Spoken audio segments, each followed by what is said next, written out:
Allahu Akbar, Allahu Akbar, Allah.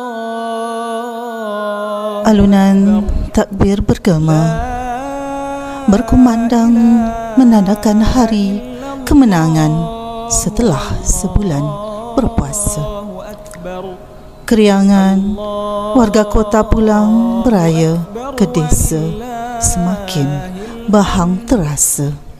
Di sebalik kegembiraan menyambut Hari Raya, ada di antara kita yang berduka kerana tidak dapat pulang beraya.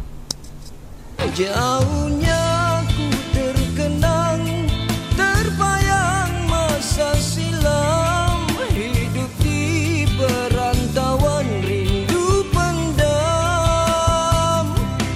Rasa memang mahu pulang, sabar menanti bulan yang mulia, Ramadan penghapus dosa.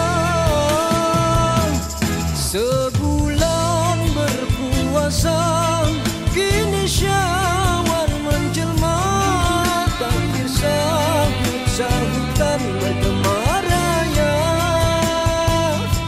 Yang jauh disambut pulang, dekat berkunjung datang. Maaf sayang, abang mungkin lambat pulang.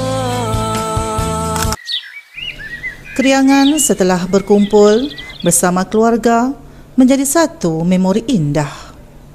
Gelak tawa, riang ria mewarnai suasana Hari Raya dikelilingi sanak saudara, rakan taulan.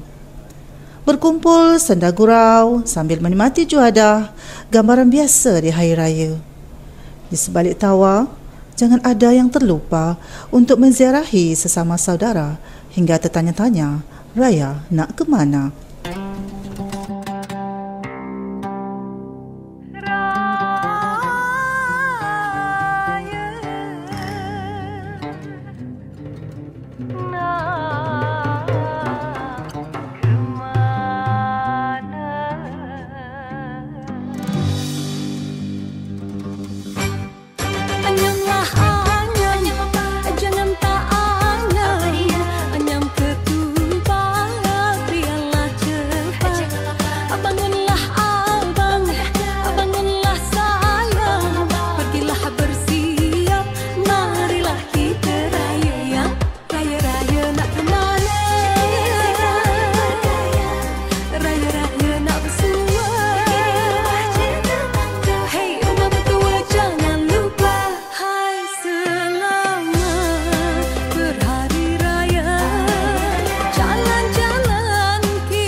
Kami warga SMK Mambau mengucapkan selamat